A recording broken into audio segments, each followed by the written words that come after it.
दोस्तों नमस्कार और आप देख रहे हैं न्यूज़ बकेट में आपका स्वागत है। बनारस में पत्रकार भी सुरक्षित नहीं है। खबर करने के नाम पर उन्हें अधिकारियों द्वारा धमकी दी जाती है। जी हाँ, ये जो आप देख रहे हैं ये पत्रकार हैं। आपका क्या नाम है? हमारा नाम मकबूल अहमद है, सदाई न्यूज़ के ब्यूरो चीफ हैं। ठीक है, ये बताइए कि आपके साथ क्या हुआ है?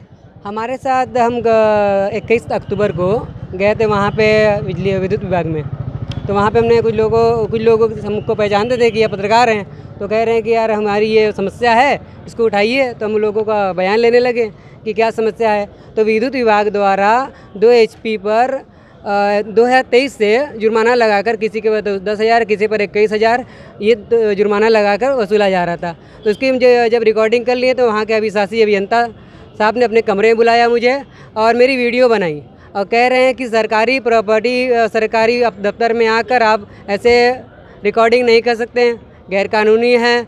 हम आपके ऊपर सरकारी काम में बाधा डालने का मुकदमा करेंगे और बुनकर उपभोक्ताओं को भ्रमित करने का मुकदमा करेंगे और बिना अनुमति के वीडियो बनाने की दो तीन तरह की पॉइंट पर उन्होंने कहा है कि हम थाना जैतपुरा में तहरीर देंगे, आपके खिलाफ मानहानि का मुकदमा करेंगे। वहाँ के एक्सीएन और अभिशासी अभियंता ने कहा है। बिल्कुल कहा।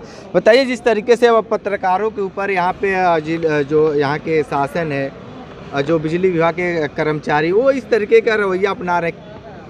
पहले तो मैं आपको अपना परिचय बताना चाहता हूँ कि मिंटू राजभर पूर्वांचल महापंचायत पार्टी के प्रदेश अध्यक्ष। मैं लोकसभा प्रत्याशी होते हुए भी इस सवाल को उठाया था पत्रकारों की सुरक्षा को लेकर।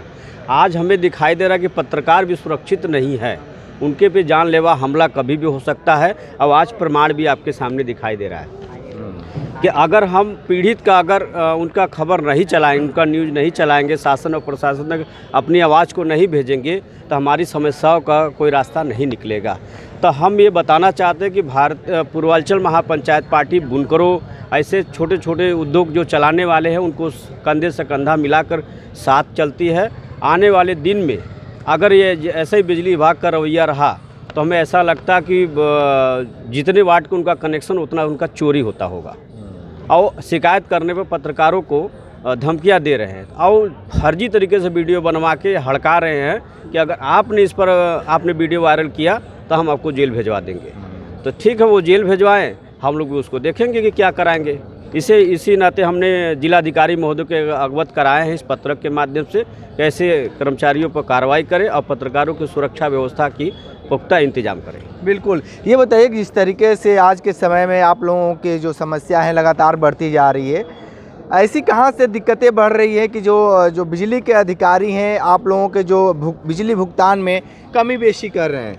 देखिए, मैं बुनकर एकता जागृत मंच का अध्यक्ष हूँ और मैं ये बताना चाहता हूँ कि गवर्नमेंट ने जो रेट निर्धारित किया था उस हिसाब से लोग पैसा तो जमा कर रहे हैं, जितना जिनके पास लोड है उस हिसाब से जमा कर रहे हैं। मगर अब क्या हो रहा है, 1 साल के बाद ये इकट्ठा करके ओवरलोड के नाम पे किसी का 10,000 किसी का मतलब जितना मनमानी समझ में आता है करते हैं और इस तरीके से लूट मार मचा हुआ है। और एक महीने के बकाया पे कल 1300 रुपये मात्र में बिजली काटी गई है। बताइए, 1300 रुपया 2 महीने का होता है, कोई बहुत ज़्यादा नहीं है। उतने में भी केबल भी काटा है और वहाँ से भी बंद कराया। कल की बात मैं बता रहा हूँ, मतलब काफ़ी परेशानी हो रही है। बहुत परेशानी। बताइए भाई, जिस तरीके से आप लोगों बुनकरों की समस्या जिस तरीके से पत्रकार उठा रहे हैं, उसके ऊपर जिस तरीके से अधिकारियों द्वारा दबाव बनाया जा रहा है। देखिए, सरकार ने जो रेट निर्धारित किया था 400 रुपया पर मशीन, यानी 1 HP का 860 रुपया देना है। 60 रुपया GST लग रहा है। हर आदमी हर महीने अपना बिल जमा कर चुका है, बकाया किसी उपभोक्ता के ऊपर नहीं है। अब जा रहा है अगले महीने का वो बिल जमा करो तो साल भर पहले का बता रहे आपका ओवरलोड चल रहा है। उपभोक्ताओं के 1 महीना 2 महीना में अवगत करा देना चाहिए। अगर साल भर बाद 20,000 30,000 प्लांटी लगा रहे हैं, गरीब बुनकर नहीं दे पाएगा, वो तो आत्महत्या का शिकार हो जाएगा।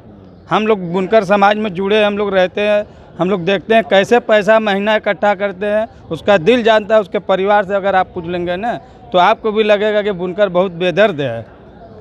अब जा रहे हैं हम जमा करने, हर महीने का पैसा जमा है। अब 1 महीना का हम 1720 रुपया लेके जा रहे हैं, पता लगा 5,000 10,000 की प्लांटी है। गरीब बुनकर कहाँ से देगा? मीडिया द्वारा किसी को पता लगता है कि यहाँ ये समस्या है, इसको दूर कर दिया जाए, तो मीडिया का तो रोल बहुत बड़ा रहता है। मीडिया का काम है सरकार तक हमारी आवाज़ को पहुँचाना। सरकार को मालूम होना चाहिए कि हमारे अधिकारी हमारे तरीके से काम कर रहे हैं, कि ये अपना पावर इस्तेमाल कर रहे हैं। तो ये सब के लिए पत्रकार अगर वहाँ जाते हैं काम के लिए, तो पत्रकार को धमकियाँ दिया जाता है कि मानहानि का आपको दावा करेंगे। हम सरकार तक अपनी बात को मीडिया अगर नहीं पहुँचाएगी तो कैसे हम लोग सुरक्षित महसूस करेंगे। बिल्कुल। तो देखिए किस तरीके से लगातार कहा जा रहा है। हाँ, थोड़ा सा बताइए जिस तरीके से आप लोगों की समस्या और लगातार बढ़ती जा रही है। देखिए बिजली विभाग का जो मामला है, पहले तो मैं अपना नाम बता दूं। मेरा नाम सरदार इदरीस अंसारी है। मैं लल्लापुरा तो बुनकर बिरादरान तंजीम से ताल्लुक़ रखता हूं। सरकार का जो शासनादेश है, उस शासनादेश के अनुसार अप्रैल 2023 से बिजली का बिल बनाया जा रहा है। उसमें जो है पावर लूम की संख्या भी दिखाई जा रही है। 400 रुपये पर पावर लूम के हिसाब से बिल बनाया जा रहा है। यूनिट के हिसाब से बिल बनाने के बाद जो है सारे पैसे को जोड़ करके बुनकर को कितना देना है, सरकार को कितनी सब्सिडी देनी है, वो सारे के सारे चीज़ बिजली के बिल में दर्शाया जा रहा है। लेकिन यहाँ बनारस का बिजली विभाग चाहे किसी भी डिवीज़न का हो, वो बुनकरों को बिजली का बिल नहीं दे रहा है। इसलिए नहीं दे रहा है कि अगर वो बिजली का बिल देगा तो उसमें जो है उनको जो भ्रष्टाचार करना है वो नहीं कर पाएंगे।